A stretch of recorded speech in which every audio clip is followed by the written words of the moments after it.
into the Grindspot, the world and lore of Grindspot. Part 1. A scheme whose time had come. The early years of the 21st century. Operating quietly at the highest levels of international power, there existed an organization without a name. Those who knew of its existence called them the Group. This organization had infiltrated the majority of the world's governments, intelligence agencies, and major corporations at the highest levels, using bribes, blackmail, and very real threats of assassination to recruit willing and unwilling participants alike into their plans to dominate the globe for the next 1,000 years. The Group was created in the structure of rings within rings within rings. The top ring was created by Adolphus Klaus Krieger, a shrewd Swiss banker and technocrat. He recruited 13 of the most powerful and influential members of the world's most ultra-intergenerational wealth families and criminal organizations who shared his vision for a united world. Although he was deliberately vague on some specifics, the plan was accepted by these elites as a necessary evil, so they could enjoy an extended lifespan on a pristine world that could be sustainable without too many people in it. Adolphus told these 13 that they were the top ring, instructing them to go forth and use their fortunes to create 13 research foundations and think tanks to develop and discover advanced technology in every scientific field. But what these foundations were really designed to do is act as a front and a funnel to attract and recruit the world's best and brightest from top fields. Those belonging to powerful families were of particular interest.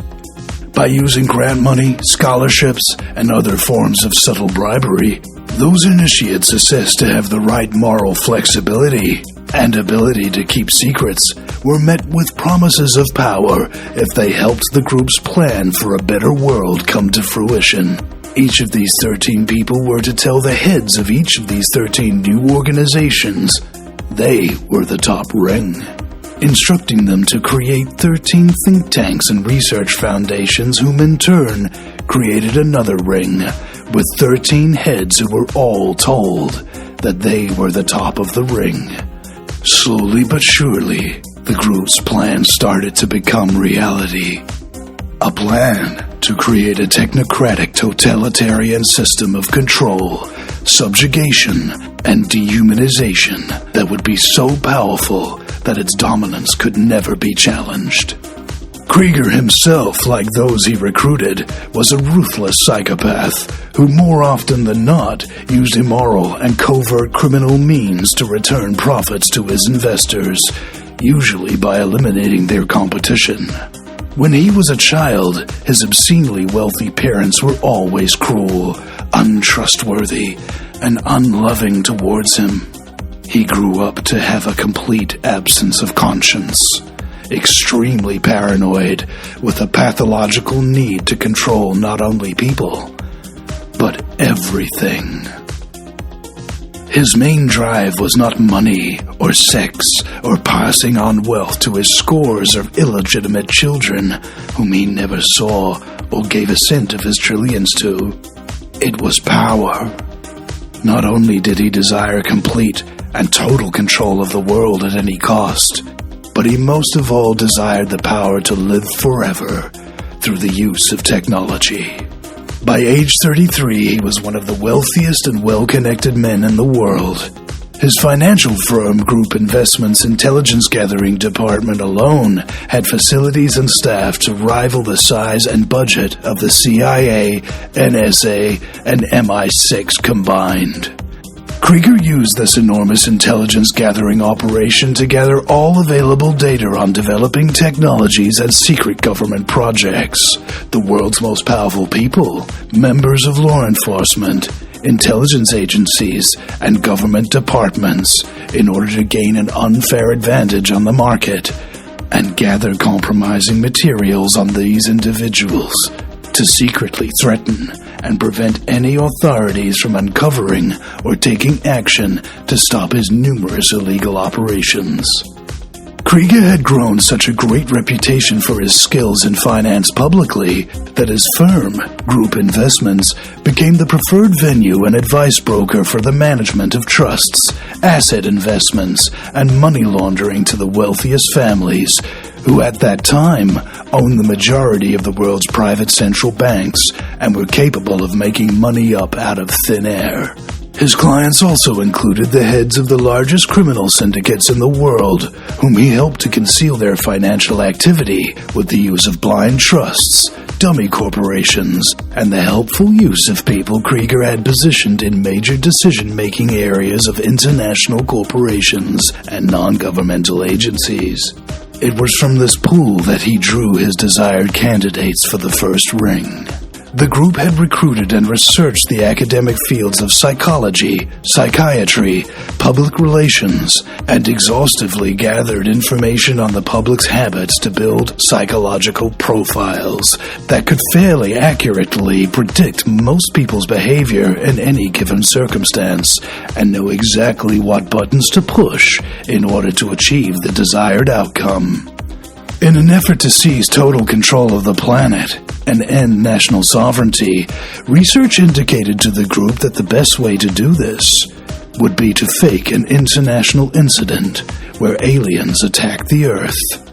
Research from infiltrators in the former Soviet Union revealed an effective technique for forcing compliance, as the alien invasion crisis would cause an international incident. If handled correctly by flooding news feeds with a particular narrative, the global population would get on board with their solution in approximately 6 weeks, as the constant trauma of the event would be so overwhelming that it would literally reprogram their personality and create an entirely new reality that would be almost impossible to differentiate from reality. So if the world were told all day, every day, that the aliens are going to kill them, they would readily accept an all-powerful world government, allowing it to gain something the group were previously unable to acquire: control of global defense, the world's armies, and nuclear weapons arsenals. To achieve the desired effect of a realistic invasion, the group used a combination of classified technologies and secret projects that were compartmentalized and kept separate from each other to prevent the public and even the employees who were working on them from knowing what was being built. The first international shadow government project was called Blue Beam. Satellite-mounted holographic projectors orbiting the Earth that could project photorealistic holograms into the sky. The second was the High-Frequency Active Auroral Research Project, or HARP, that was able to use over-the-horizon radar technology that could beam audio frequencies identical to that of human conscious thought directly into the brain, called voice-to-skull technology. The third was Directed Energy Weapons, or DEW, which had the ability to fire concentrated antimatter beams from orbital targeting satellites that could dustify any matter they were fired at. The fourth was Scalar Frequency Weapons, that enables the use of highly attuned electromagnetic pulse frequency modulation to deliver a weaponized pulse capable of traveling through matter and could stop a human heart when reacting with the DNA of certain individuals. The frequency modulation was variable and could be so delicately calibrated as to target specific types of DNA, enabling the ability to target by race, hair, eye color, age, or any variable unique to DNA.